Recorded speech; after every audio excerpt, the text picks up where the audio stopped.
wait lang ha. Kasi asang aking pagre-research, nawala na rin yung Bantayan Network by Dr. Ron eh. Hindi ko alam kung bakit. At naiba na. Ayan oh. Oh. Ito na yung Bantayan Network. Papakita ko lang ha. Papakita ko lang sa inyo. So parang feeling ko lang nasibak na rin yung Bantayang Network na yan. Wait. I-screen cap natin ha para pruweba. Baka sabihin nyo, ginijibento ko lang yan eh. Ha? Ito. Okay, wait lang. So, gumawa siya ng bagong Facebook account dahil nawala ho yung kanyang ayan. Ngayon, ay, ba't ako pati nawala? Ngayon, wala na ho rin ang Bantayan Network na yan. Na-double whammy siya! Ay, double whammy. Saan mo na nakuha yun? Basta, nawala na rin ho yung kanyang Bantayan Network. Pero hindi pa ho nagtatapos yan dyan. Ha? Akala nyo nagtatapos na yan dyan. Hindi pa! Ito pa. Dagdag pa. Ayan. Fake doctor. Napeke ka ngayon, Yan. Physical therapist condemned for spreading misinformation on COVID. Ang ganda-ganda niyan. Picture niya pa talaga yung naandyan, The Philippine Physical Therapy Association, yung PPTA, kinondem. Ito sinabi, Mr. Sabaniego is not member of the association. Hindi ka pala naman membro eh. Ano ka pala naman eh. Ang tawag sa'yo, kung sa anak sa labas, parang ganun. Oy, wag naman ganyan, masama yun ha. Parang yung hindi ka membro. Tapos we have reviewed some of his statements he made and his claims about vaccination and the COVID-19 pandemic now circulating on social media which are dearly unfounded. Ano pa? Dearly unfounded, ibig sabihin walang foundation. Ano pa? Ayan, sabi ni ba, kolorum. Ito pala si Dr. Kwak-Kwak, kolorum eh. Dr. Kwak-Kwak! Kung ako sa'yo, magparehistro ka na. Hindi ka makakabiyahe niyan. Ano ba sabi? Unfounded and without medical value. Ayan. Wala ka daw value. Unfounded ka na nga, hindi ka mahanap. Sabihin, walang basihan yung sinasabi mo. Ano pa? Wala ka pang value. Anong ibig sabihin ng wala kang value? Ha? Yung parang kunwari, may kwintas ka. Di ba? Sabihin mo, gold. Yung pala, peke. Di ba pagka kunwari, peke. Ano tawag sa'yo? Wala kang value. Awawa ka naman, Dr. Wong.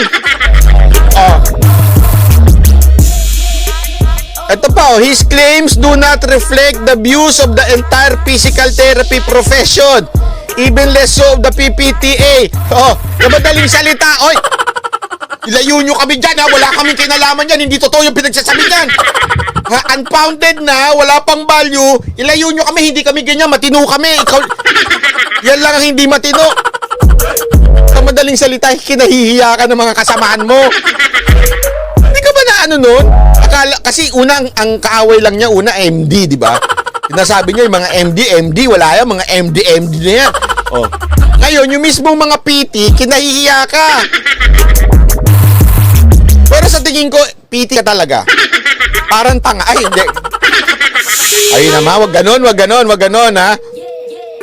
Ito pa, malupit. The PPTA is already looking into filing an ethical complaint with the professional IPRC regarding sa Maniego who reportedly has expired license.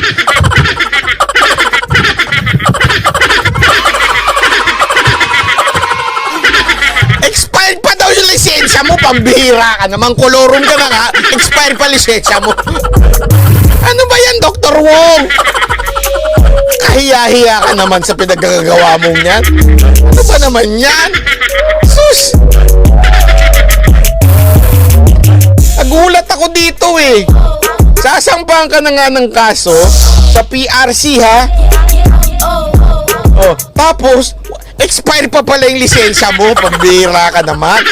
Sabi nila, hindi ako nagsabi. PPTA ang nagsabi. Siguro nag-research na to, nainis din to. Feeling ko lang nainis na yung PPTA kasi napapahiya na sila. Siguro sabi nila, ala, pinapahiya naman kami nito mga parang sinasabi, lahat ng mga PT, bobo, ganun. Diba? Siguro sabi nila, hindi naman lahat ng PT ganyan mag-isip. Ganyan ng logic, hindi kami ganyan. Siguro nagalit na ma-research nga. Walang lisensya pala ito, expired na. Kawawa naman, oo.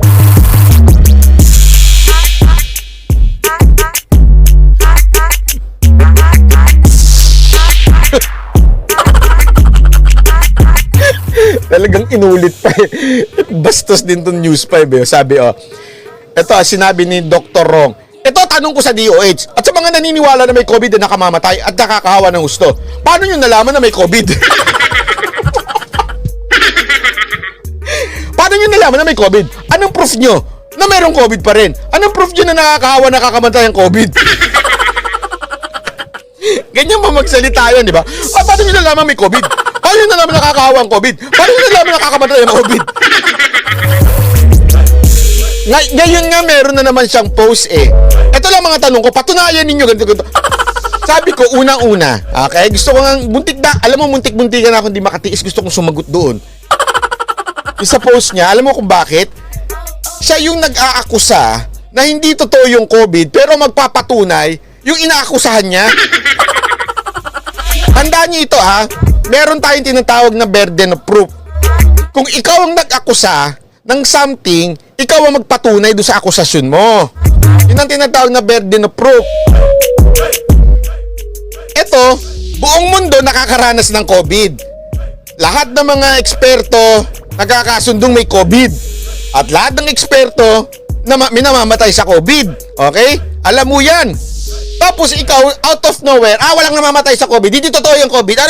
Patunayan nyo nga ng totoo ang COVID. Sila pa yung magpapatunay. Punong-puno ng pag-aaral ang COVID.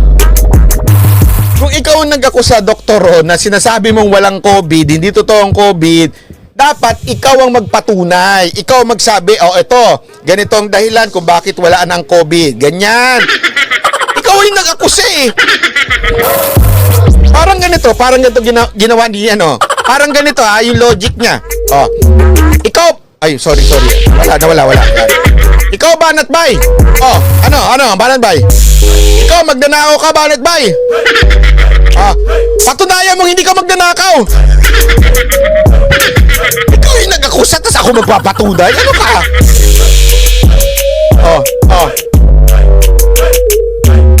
Meron pa. May mga hirit pang ganyan, Ikaw, Banat Bay. Ano yun? Kinupit mo yung pera namin.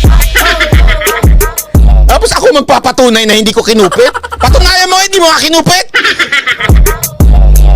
Kayo yung nagbintang, ako magpapatunay. Mamatay kayo. Bahala kayo. Parang ganun yung sinasabi ni Dr. Wong eh. Ni Rong. Ito ni Rod. Sabihin niya, hindi totoo to, walang namamatay, hindi ganyan, hindi dangerous, hindi yung vaccine, hindi ganito. Tapos, sabihin niya sa mga, kayo mga doktor, patunayan nyo nga yan na totoo. Sa totoo lang, napakadelikado nito, Napakadelikado asawa nito.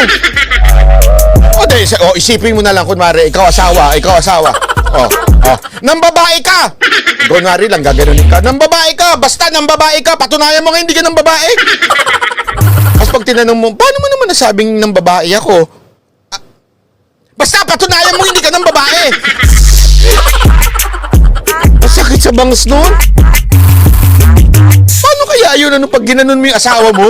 Try nyo sa asawa nyo kung hindi kayo sampalin ng asawa ninyo. Try nyo lang. Sabihin nyo nga, sige na kayo. Ayun try nyo na. Ngayon na, puntahan nyo yung asawa nyo.